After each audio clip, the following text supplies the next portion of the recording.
I'd like to thank KTMS 990 and Montecito Bank and Trust for making Scam Squad possible. I'm Patty Teal. And I'm Deputy District Attorney Vicki Johnson. Scam Squad is up next. Sound off. 1, 2. Sound off. 3, 4. 1, 2, 3, 4. Scam Squad. Welcome to Scam Squad. I'm here with Deputy District Attorney Vicki Johnson, and I know she has a guest today. Welcome, Vicki. Hi, Patty. So good to be back. And yes, I do have a guest today. This is Sarah, and Sarah got in touch with me through my fraud hotline. I've given the number many times to our listeners, and she had such an interesting and kind of strange story involving a house rental that I asked Sarah to come on the show and share it with us. So just a little bit of background here. Sarah lives out of the area, but she has a house here in Santa Barbara County that she rents.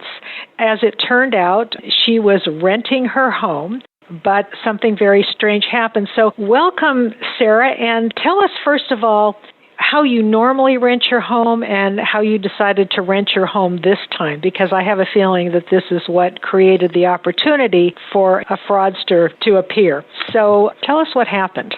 Hi, thanks for having me. Yes, well, you're right. I went through a property manager because of the pandemic. And usually I rent a home myself, and we've been very successful.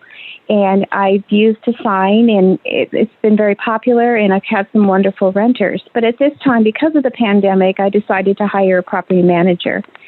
And I was notified by my neighbors, a gardener was frantically looking for the owner of my home.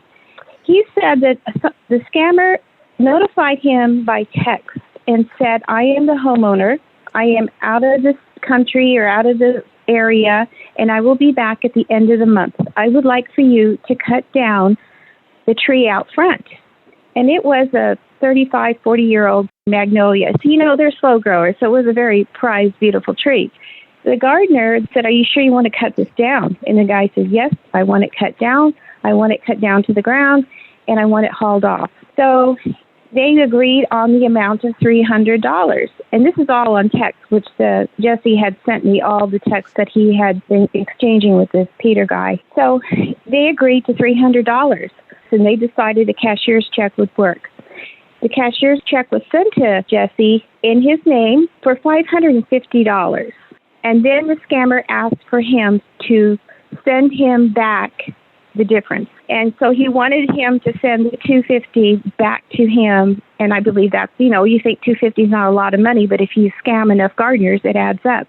Mm-hmm. Right. I'm sure for the gardener, it's a lot of money. Yeah.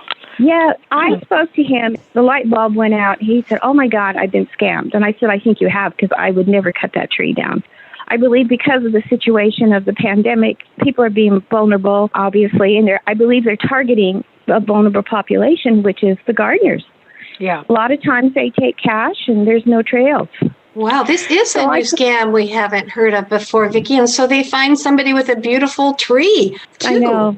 Oh, I know. You must be sick that tree got cut down. I am. Yeah, my parents have passed, and my mom planted it, and it's a beautiful tree. My neighbors loved it so much that she did a watercolor, but interestingly, it left last month. So, it's hard to even fathom how they picked your property and knew that there was a tree there and then contacted some random gardener. I mean, or was this somebody that worked in the neighborhood, or how did they even find this gardener? The gardener's father evidently lives a couple streets over, but he contacted him most likely wherever he advertises his business. I asked Jesse, the gardener, do you work for yourself? Do you work for somebody else? He says, no, I have my own business. I believe that my property manager put it online, and that's how they were able to get it. She also said that she put it on Craigslist, which I didn't want her to do. And once you're on those public sites, you're free game, I believe. And so, unfortunately, that was our luck during this time, that it's just not good for anybody. So poor Jesse, the gardener, lost $250. Well, he said more than that, because he has to pay his helpers. Oh. Right. And then he also hauled the tree off and had it chipped and destroyed. I knew right away he wasn't involved because he never asked me for money. He was upset about it. I did call the sheriff right away, and they referred me to several different places and then gave me your number as well. Yeah, and that's how you came to me, and I'm glad that you did end up with me because this is something that we need to get the word out. Now, this is a very typical scam in that you contract with somebody to do something, or you offer to buy something on Craigslist, let's say, or you're selling something on Craigslist and it's listed for a certain price, and the buyer sends you more money than the listed price and then immediately contacts you and says, oh, you know what, I accidentally sent you too much money. Could you return the extra money to me? And most people will do that without thinking about it. In the meanwhile, the check that they sent you, for example, this $550 check that was sent to Jesse, is not a good check. It can't be cashed. And so the victim sends back the, quote, difference between the asking price and the amount of money that the scammer sent. And, of course, they're out, whatever that difference was. In this case, it was $250.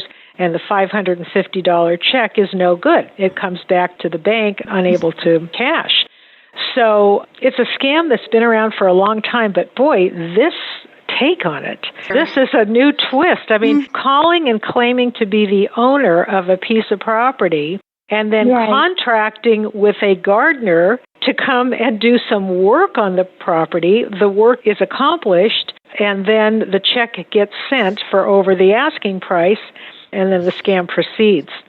They put a picture of the tree on the text, and it looked like the person was driving by in the car. We tried to figure it out if it was a Google picture or a Zoom picture. Yeah. It wasn't. It looked like somebody was driving past on the street. So Sarah is also a victim, losing her beautiful tree. That's terrible. But so interesting that somebody was probably driving by, because that means there's a local contact somewhere. That's my thought. And was this a picture that Jesse was able to show you to say this is the property? Yes. Yeah, okay. Yes. So this was the picture that was given to Jesse. Right. And where did he end up sending the check, the return check? He never returned it. It was a cashier's check, and it wasn't good. He told the scammer to resend the money. He didn't. So Jesse never sent the $250 that was supposedly the difference between the cashier's check. No. Okay. So he wasn't out that amount of money. He was out his labor and what he paid his helpers. He's a very articulate person, and I think the scammer picked the wrong gardener that day. And Jesse and I discussed this, that, you know, they're targeting a vulnerable population. Well, I'm very sorry that you lost your tree. I think it's interesting that you've always had good success before just by being present on the property and putting a sign out front and not doing any kind of other advertising. No, I never did for that reason. You know, I just wanted to be careful who came over, and but because of the pandemic, I needed a third party to help me. Yeah. And, you know, it's always risky. We've talked about Craigslist scams before. It's always risky when you put yourself out there because everybody has access to it, even the scammers. You never really know who you're dealing with, so you just have to be very careful. In this particular situation, though, there was nothing you could have done because you weren't the person that was talking to the scammer. It was Jesse, your gardener, who had no reason to be suspicious until that cashier's check turned out to be no good. Interesting story, Patty, and I thought it was worth sharing. And no, I'm so glad that Sarah came on to share this story. Well, anyway, I do want to thank Sarah very much for coming on the show and sharing her information with us. And I think I advise Sarah to contact the FBI.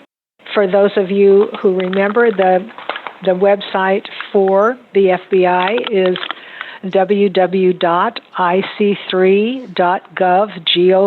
ic3.gov, and that is a good place to report any kind of fraud because they do keep track of all the frauds that get reported, and as I think I explained to Sarah, once they get enough information and they get similar phone numbers, similar addresses, similar names, they can put together a task force and actually go after some of these folks, and they do. And another good place to report is the Federal Trade Commission, which is a very easy website. It's ftc.gov,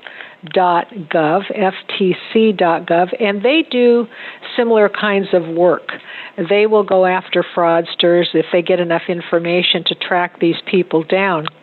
I just was in a webinar that was run by the woman who is in charge of the Federal Trade Commission for the LA office, and she's the point of contact for Ventura, Santa Barbara, San Luis Obispo County. And she demonstrated to us their new portal for reporting fraud at FTC, and it's really cool, and it's really easy to use. So if you go to ftc.gov and go to complaints, you will get into this portal. It's actually reportfraud.ftc.gov, reportfraud.ftc.gov.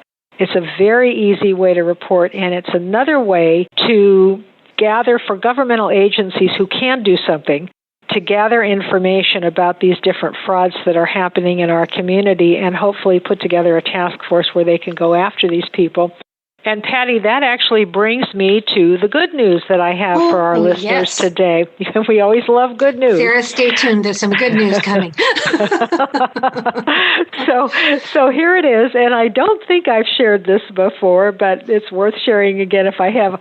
I actually just got this bulletin about a week ago, and here's the headline: FTC cases returned $483 million to people in 2020. So it goes on to report that 1.7 million people nationwide and in 64 countries received payments totaling $483 million because of the FTC's enforcement actions.